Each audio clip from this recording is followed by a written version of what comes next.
ಇನ್ನು ಲೋಕಸಭಾ ಚುನಾವಣೆಗೆ ರಾಜ್ಯ ಬಿಜೆಪಿ ಭರ್ಜರಿ ಸಿದ್ಧತೆ ಆರಂಭಿಸಿದೆ. ಇಂದು ಪಕ್ಷದ ಹಿರಿಯ ನಾಯಕರ ನೇತೃತ್ವದಲ್ಲಿ 13 ಕ್ಷೇತ್ರಗಳ ಮುಖಂಡರ ಸಭೆ ನಡೆಯಿತು. ಬಿಜೆಪಿ ರಾಜ್ಯಾಧ್ಯಕ್ಷ BY ವಿಜೇಂದ್ರ ನೇತೃತ್ವದಲ್ಲಿ ಬೆಂಗಳೂರಿನ ಖಾಸಗಿ ರೆಸಾರ್ಟ್ನಲ್ಲಿ ಮಹತ್ವದ ಸಭೆ ನಡೆಯಿತು.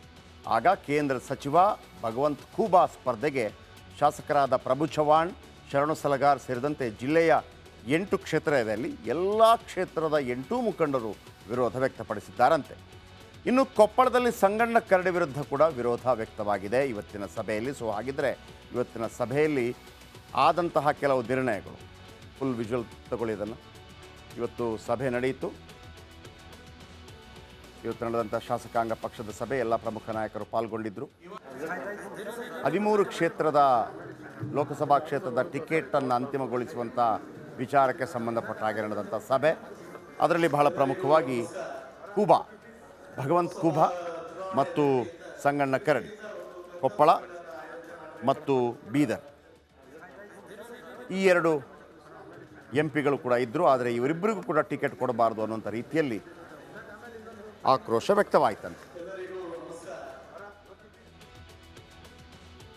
ಈ ಹಿಂದೆ ಕೂಡ ನಾವು ಹೇಳಿದ್ವಿ, ಬಿಜೆಪಿಯ 22 ಕ್ಷೇತ್ರಗಳ ಪೈಕಿ ಅನೇಕರಿಗೆ ಈ ಬಾರಿ ಟಿಕೆಟ್ ಸಿಗೋದಿಲ್ಲ ಅಂತೇಳಿ. ಅಂಥವ್ರು ಯಾರು? ಕಳೆದ ಬಾರಿ ಭಗವಂತ್ ಖೂಬಾ ಬೀದರ್ನಿಂದ MP ಆಗಿದ್ದರು. ಈ ಬಾರಿ ಗುರುನಾಥ್ ಕೊಳ್ಳೂರ್ ಅವರಿಗೆ ಟಿಕೆಟ್ ಸಿಗುವಂಥ ಸಾಧ್ಯತೆ ಇದೆ. ಅದು ಕೂಡ ಆ ಮೀಟಿಂಗಲ್ಲಿ ಗೊತ್ತಾಯಿತು. ಉಮೇಶ್ ಜಾಧವ್ ಕಳೆದ ಬಾರಿ ಮಲ್ಲಿಕಾರ್ಜುನ ಖರ್ಗೆ ಅವರನ್ನು ಸೋಲಿಸಿದಂಥವರು. ಉಮೇಶ್ ಜಾಧವ್ ಒಂದು ಕಾಲದಲ್ಲಿ ಮಲ್ಲಿಕಾರ್ಜುನ ಖರ್ಗೆ ಅವರ ಶಿಷ್ಯರೇ ಆಗಿದ್ದರು. ಈ ಬಾರಿ ಕೂಡ ಉಮೇಶ್ ಜಾಧವ್ ಅವರನ್ನೇ ಕಣಕ್ಕಿಳಿಸುವಂಥ ಸಾಧ್ಯತೆ ಇದೆ. ಬಹುಶಃ ಮಲ್ಲಿಕಾರ್ಜುನ ಖರ್ಗೆ ಈ ಬಾರಿ ಸ್ಪರ್ಧೆ ಮಾಡ್ತಾರಾ ಇಲ್ವೋ ಅನ್ನುವಂಥದ್ದು ಡೌಟ್ ಇದೆ. ರಾಯಚೂರಿಂದ ಕಳೆದ ಬಾರಿ ರಾಜಾ ಅಮರೇಶ್ವರ್ ನಾಯಕ್ ಅವರು ಬಿಜೆಪಿಯಿಂದ ಸ್ಪರ್ಧೆ ಮಾಡಿ ಗೆದ್ದಿದ್ದರು. ಈ ಬಾರಿ ಕಾಂಗ್ರೆಸ್, ಬಿಜೆಪಿ ಮತ್ತು JDS ಮೈತ್ರಿ ಆಗಿರೋ ಕಾರಣಕ್ಕಾಗಿ ಒಂದು ವೇಳೆ ರಾಯಚೂರನ್ನು ಬಿಟ್ಟು ಕೊಡುವಂಥ ಸಾಧ್ಯತೆ ಕೂಡ ಇದೆ. ಇದು ಅಂತಿಮ ಆಗಿಲ್ಲ. JDS ಅಭ್ಯರ್ಥಿ ಬಿಟ್ಟು ಕೊಟ್ಟರೆ JDS ಅಭ್ಯರ್ಥಿ, ಆದರೆ ರಾಯಚೂರು JDSಗೆ ಸಿಗುವಂಥ ಸಾಧ್ಯತೆಗಳು ಭಾಳ ಕಡಿಮೆ ಇದೆ. ಇದಾದ ನಂತರ ಸಂಗಣ್ಣ ಕರಡಿ ಕಳೆದ ಬಾರಿ ಗೆದ್ದಿದ್ದರು. ನಂತರ ಈಗಲೂ ಭಾಳ ಪಟ್ಟು ಹಿಡಿದಿದ್ದಾರೆ. ಪಂಚಮಸಾಲಿಯಿಂದ ನಾನೊಬ್ಬನೇ ಇರೋದು ಅನ್ನುವಂಥದ್ದು ಅವರ ಆಗ್ರಹ. ಆದರೆ ಆನಂದ್ ಸಿಂಗ್ ಈ ಬಾರಿ ಸೋತ ಕಾರಣಕ್ಕಾಗಿ ಅವರ ಮಗನಿಗೆ ಟಿಕೆಟ್ ಕೊಟ್ಟರು. ಮಗ ಸೋತ ಕಾರಣಕ್ಕಾಗಿ ನನಗೆ ಸಿಗಬೇಕು ಅಂತ ಅವರೊಂದು ಆಗ್ರಹ ಮಾಡಿದ್ದಾರೆ. ಬಹುಶಃ ಆನಂದ್ ಸಿಂಗ್ಗೆ ಸಿಗುವಂಥ ಸಾಧ್ಯತೆ. ದೇವೇಂದ್ರಪ್ಪ ವಯಸ್ಸಿನ ಕಾರಣಕ್ಕಾಗಿ ದೇವೇಂದ್ರಪ್ಪ ಅವರಿಗೆ ಟಿಕೆಟ್ ಸಿಗೋದು ಡೌಟ್. ಶ್ರೀರಾಮುಲು ಸೋತಿದ್ದಾರೆ. ಶ್ರೀರಾಮುಲು ಈ ಹಿಂದೆ ಕೂಡ ಬಳ್ಳಾರಿಯಿಂದ MP ಆಗಿದ್ದರು, ಆಕಾಂಕ್ಷಿ ಆಗಿದ್ದಾರೆ. ಶ್ರೀರಾಮುಲುಗೆ ಕೊಡುವಂಥ ಎಲ್ಲ ಸಾಧ್ಯತೆಗಳು ಕಂಡು ಬರ್ತಾ ಇದೆ. ಮೈಸೂರು ನೋ ಡೌಟ್, ಕಳೆದ ಬಾರಿ ಪ್ರತಾಪ್ ಸಿಂಹ, ಈ ಬಾರಿ ಕೂಡ ಪ್ರತಾಪ್ ಸಿಂಹ. ಅವರನ್ನು ಅಲ್ಲಿಂದ ಚೇಂಜ್ ಮಾಡೋದಕ್ಕೆ ಸದ್ಯಕ್ಕೆ ಯಾವುದೇ ಅವಕಾಶಗಳು ಕಂಡು ಬರ್ತಾ ಇಲ್ಲ. ಇನ್ನು ಚಾಮರಾಜನಗರ ಶ್ರೀನಿವಾಸ್ ಪ್ರಸಾದ್ ಒಂದು ಕಾಲದಲ್ಲಿ ಕಾಂಗ್ರೆಸ್ ಹುರಿಯಾಳು, ವಾಜಪೇಯಿ ಸಂಪುಟದಲ್ಲಿ ಮಂತ್ರಿ, ಆ ನಂತರ BJPಗೆ ಸೇರಬೇಕಾಗಿ ಬಂತು ಸಿದ್ದರಾಮಯ್ಯನವರ ಕೋಪದಿಂದ. ಚಾಮರಾಜನಗರದಿಂದ ಈ ಬಾರಿ ಅವರು ಸ್ಪರ್ಧೆ ಮಾಡ್ತಾ ಇಲ್ಲ. ಅಳಿಯ ಹರ್ಷವರ್ಧನ್ಗೆ ಈ ಬಾರಿ ಟಿಕೆಟ್ ಸಿಗುವಂಥ ಸಾಧ್ಯತೆ ಇದೆ. ಇನ್ನು ಮಂಡ್ಯ, ಇದು ಬಹಳ ಕುತೂಹಲ ಮೂಡಿಸಿದೆ. ಮಂಡ್ಯದಲ್ಲಿ ಕಾಂಗ್ರೆಸ್ ಟಿಕೆಟ್ ರೆಡಿ ಇದೆ ಸುಮಲತಾ ಅವರಿಗೆ. BJP JDS ಮೈತ್ರಿಯಿಂದಾಗಿ ಮಂಡ್ಯವನ್ನು ನಿಖಿಲ್ ಕುಮಾರಸ್ವಾಮಿಗೆ ಬಿಟ್ಟು ಕೊಡಬೇಕು ಅನ್ನುವಂಥ ಒಂದು ಮಾತುಗಳು ಕೇಳಿ ಬರ್ತಾ ಇತ್ತು. ಆದರೆ ಕೊನೆಗಳಿಗೆಯಲ್ಲಿ ಹೈಕಮಾಂಡ್ ಯಾವ ತೀರ್ಮಾನ ಕೈಗೊಳ್ಳುತ್ತೆ, ಬಹುಶಃ ಕುಮಾರಸ್ವಾಮಿ ಅದಕ್ಕೆ ಒಪ್ಪಬಹುದು.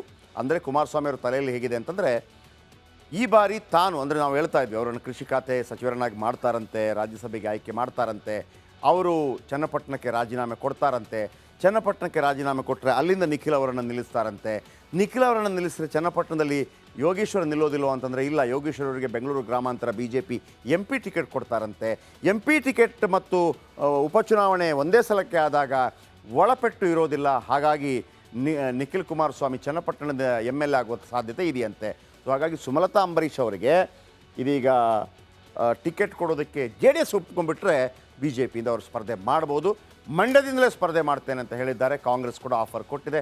ಪ್ರಜ್ವಲ್ ರೇವಣ್ಣ ಯಾರು ಅವರನ್ನು ಬದಲಾಯಿಸೋದಕ್ಕೆ ಸಾಧ್ಯವಿಲ್ಲ. ಒಂದು ವೇಳೆ ದೇವೇಗೌಡರು ಮನಸ್ಸು ಮಾಡಿದರೆ ಹಾಸನದಿಂದ ಸ್ಪರ್ಧೆ ಮಾಡ್ತಾರೆ ಗೊತ್ತಿಲ್ಲ. ಯಾಕಂದರೆ ನರೇಂದ್ರ ಮೋದಿ ಅವರು ಕೂಡ ದೇವೇಗೌಡರು ಸ್ಪರ್ಧೆ ಮಾಡಲಿಬೇಕಿದ್ರೆ ಅನ್ನುವಂಥದ್ದನ್ನು ಹೇಳಿದ್ದಾರೆ.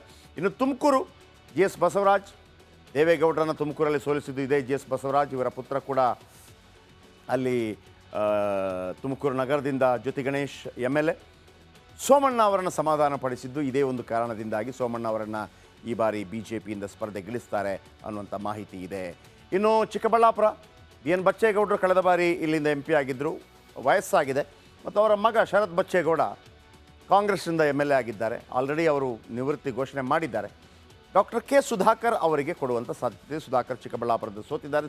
ಸುಧಾಕರ್ ಅವರಿಗೆ ಒಂದು ಹೋಲ್ಡ್ ಬೇಕಾಗಿದೆ, ಚಾನ್ಸಸ್ ಇದೆ. ಕೋಲಾರ ಮುನಿಸ್ವಾಮಿ ಅವರು ಕಳೆದ ಬಾರಿ ಇಲ್ಲಿ MP, ಈ ಬಾರಿ ಕೂಡ ಅವರಿಗಿರ್ಬೋದು. ಮತ್ತೊಂದು ಕಡೆ JDS ಕೂಡ ಈ ಜಾಗವನ್ನು ಕೇಳ್ತಾ ಇದೆ, ಈ ಪ್ರದೇಶವನ್ನು ಕೇಳ್ತಾ ಇದೆ, ಈ ಕ್ಷೇತ್ರವನ್ನು ಕೇಳ್ತಾ ಇದೆ ಅಂತಿದೆ. ಬೆಂಗಳೂರು ಗ್ರಾಮಾಂತರ ಕಳೆದ ಬಾರಿ ಅಶ್ವಥ್ ನಾರಾಯಣ ಅವರು ಸ್ಪರ್ಧೆ ಮಾಡಿದ್ದು ನಾನು ಹೇಳಿದೆ. CP ಯೋಗೀಶ್ವರ್ ಅವರನ್ನು ಬೆಂಗಳೂರು ಗ್ರಾಮಾಂತರಕ್ಕೆ ನಿಲ್ಲಿಸಿದರೆ ಅದೇ ಸಂದರ್ಭದಲ್ಲಿ ಚನ್ನಪಟ್ಟಣದಿಂದ ನಿಖಿಲ್ ಕುಮಾರಸ್ವಾಮಿ ಅವರು ಕೂಡ ಸ್ಪರ್ಧೆಗಿಳುವಂಥ ಸಾಧ್ಯತೆ ಇದೆ.